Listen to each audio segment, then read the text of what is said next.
Big boss मराठीच्या तिसऱ्या आठवड्यामधून सोनाली राऊत घराबाहेर गेलेले आहेत. आता ते वोटिंगमुळे गेलेले आहेत की ओमकार राऊतला वाचवायचा प्रयत्न केला आहे की नेमकं काय कारण आहे तेच आपण आजच्या व्हिडिओमध्ये जाणून घेणार आहोत. कारण की खूप धक्कादायक अशी गोष्ट जी आहे ती समोर आलेली आहे.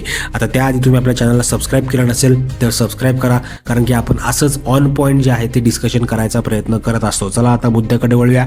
मुद्दा असा आहे की सोनालीला घराच्या बाहेर काढलं गेलंय की त्याला खरंच कमी वोट मिळालेले आहेत. तर सगळ्यात पहिले तुम्हाला एक गोष्ट सांगतो, सोनाली राऊतचा जो घरातला ॲटिट्यूड तुम्ही बघितला असेल तर तो खूप जास्त विचित्र प्रकारचा होता. ना ती रितेश भाऊला नीट बोलत होती, ना बिग बॉसचे रूल्स पाळत होती. सगळ्यांना फाट्यावर मारायचे प्रयत्न जे आहे ती सोनाली राऊत करत होती. आणि त्याच गोष्टीचा जो आहे तो राग मेकर्सला जो आहे तो आलेला होता. आणि त्याच दृष्टिकोनातून लास्ट भाऊचा हक्का जो झाला होता त्यामध्ये त्यांनी ते शेण अंगावर घेतलं नव्हतं, म्हणून तिकडे ओरडायचा प्रयत्न तिच्यावर झाला आणि सांगितलं पुढच्या वेळेस जर असे नाटकं केले तर घराच्या बाहेर आपण काढू.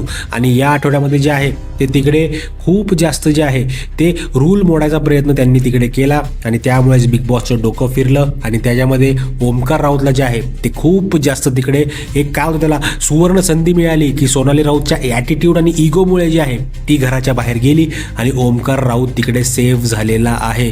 आता या संपूर्ण गोष्टीवर तुमचं काय मत आहे ना नक्की कमेंट करून सांगा, कारण की तुमचं मत संपूर्ण मेकर्स जे आहेत ते बघत आहेत. भेटूया पुढच्या व्हिडिओमध्ये. तोपर्यंत टाटा आणि बाय बाय.